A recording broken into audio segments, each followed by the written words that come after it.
喂，未背完喎。不過算啦。今次同大家攞住張紙照講啊。嗱，上集同大家講咧，就頭6點咧，呢個長者維修自住物業津貼計劃嘅範圍啦。咁而家講埋最後嘅7點啊。咁第7、8、9、10項咧，其實講緊啲咩咧？就主要係圍繞住咧一啲升降機嘅修葺保養啊、更換啊咁嘅樣。另外一啲咧，一啲關於水管上面嘅更換啦。跟住又有咧，就係天台啊或者平台嘅防水層一啲漏水問題嗰啲咁好 common 嘅嘢啦。咁啊，另外仲有就係呢個斜坡擋土牆嘅維修保養工程啦。跟住仲有呢個板間房嘅消防同埋樓宇安全工程，即係大概係啲唔合規格嘅板間房要重新做過啦咁嘅樣。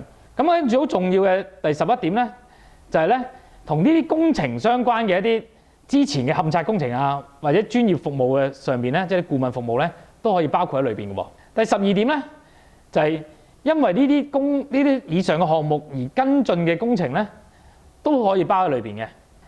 嗱，最後一樣啦，就係申請人咧可以用呢個資助咧去償還翻咧喺屋宇署啦、房協啦同埋市區重建局咧嘅樓宇維修貸款嘅餘數，同埋一啲相關咧撤銷嘅相關嘅押令咁嘅樣。咁所以咧，其實呢個資助貸款咧，其實覆蓋都幾廣嘅。嗱，講完咁多啦，其實好似好多點。咁大家聽完唔明嘅話咧，可以上翻我哋嘅網站去睇翻咧，究竟啲文章裏邊咧就逐隻字睇喎。咁啊，再唔明嘅話咧，就可以喺我哋呢條片度咧留言問我哋。